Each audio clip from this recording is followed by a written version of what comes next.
All right, let's talk about the election in South Africa some more. The director of AWAL Socioeconomic Research, Angelo Fick, joins me now from Johannesburg.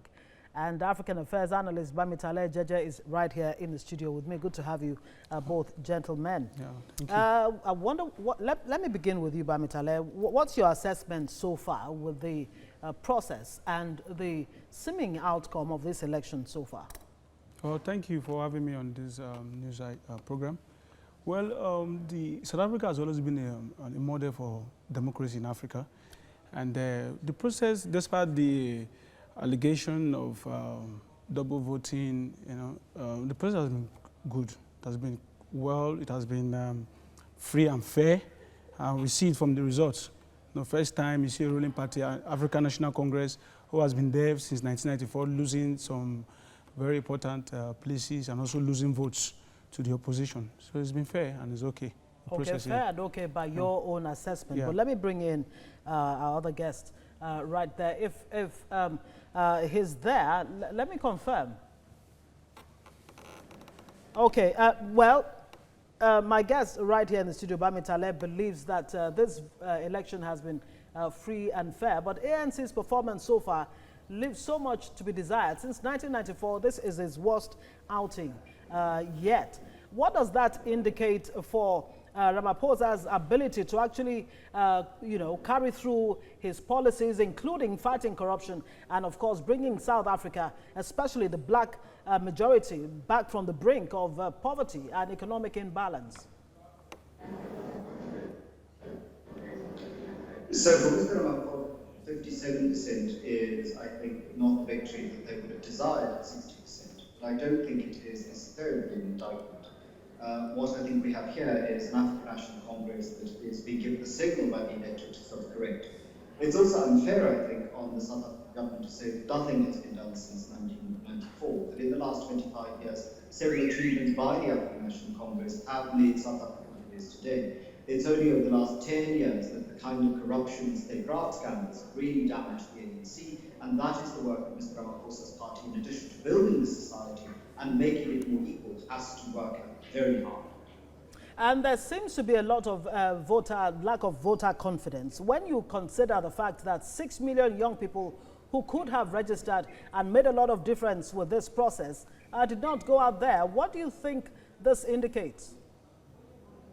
So the problem in South Africa is that there is great voter non-participation, whether this is outright rejection of the electoral political system or whether it is apathy is a question that hasn't been fully resolved. We know that there is greater alienation and severe lack of trust in the electoral system by many young people. South Africa is a majority young country, and it is now incumbent on all political parties, on the entire electoral system, to reorient themselves towards getting those people involved, because without their involvement, the future of South Africa cannot be conceived of. The majority of voters eligible to vote are under 35. They are the least well represented in actual turnout at the polls. And so it's not just work of the ANC, but on all political parties and all institutions of the state to re-immerse those young people into the electoral system as a matter of urgency. And Cyril Ramaphosa has owned up to the fact that there is widespread corruption within his own party, the ANC, and he says that has actually stood in the way of the party delivering on its electoral promises. What do you think will change? Is that likely to change in the next term?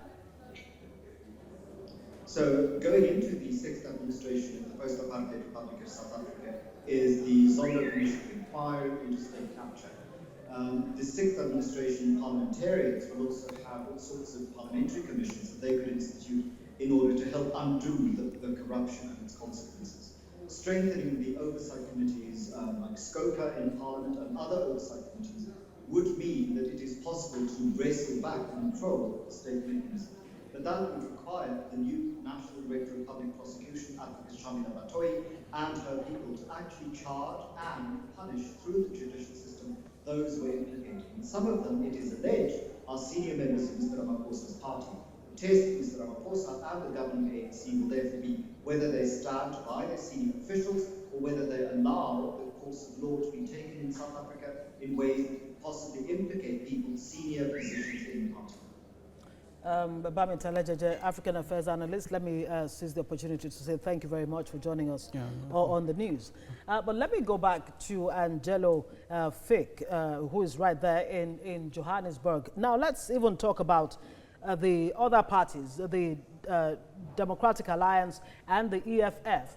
With everything they had to offer, the EFF saying that it will expropriate land without compensation, and of course the DA that even Nelson Mandela had accused of being a stooge of the white minority. Their message did not seem to resonate with the voter. What do you think went wrong? For the Democratic Alliance, EFF? Both parties.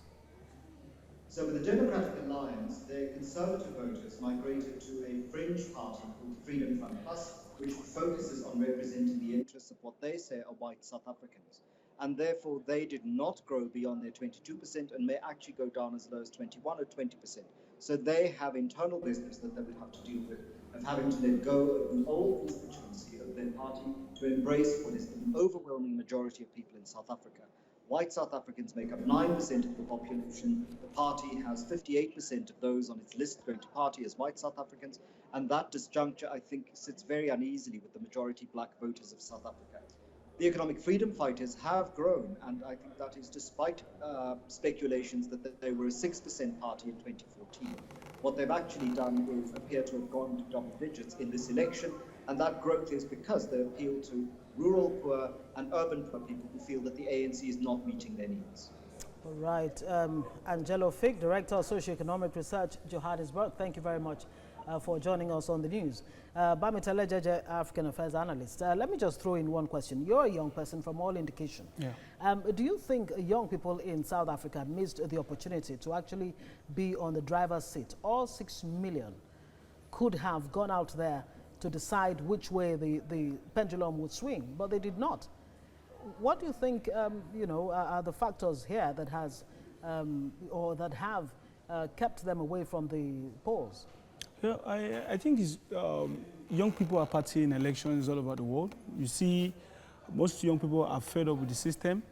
They have constantly shown their anger through protests, and you can even see most of the xenophobic attack that happened in South Africa was actually carried out by the young South Africans.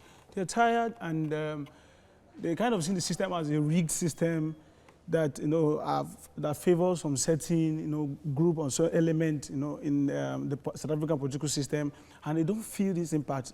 The unemployment rate in South Africa is very, very high. 27%. 27, yeah, that's a lot. For an economy that is adjudged to be one of the best in Africa.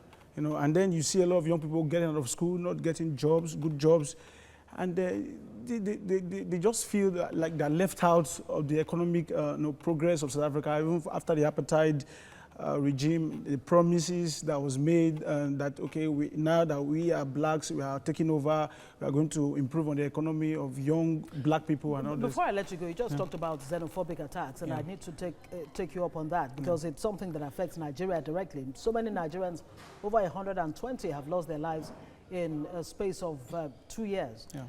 How do you see that changing at all going forward? Well, and what needs to be done for that to actually change? I think what the government needs to do is to improve on the economy, because you see most of the anger, not just on Nigerians, the attacks are also on other African nationals. The anger is that, look, we don't have jobs, and foreigners are coming in to take our jobs. So if the government can create a very good policy that will expand the economic base of South Africa, that will also include both foreigners and those who are citizens of this country, having jobs, opportunities, it will reduce to some extent that xenophobic attack on foreigners. Right, I have to leave it there. Bami Talejeje, African Affairs Analyst, thank you so much for joining us. And of course, we're joined earlier by Angelo Fick, researcher right there in Johannesburg.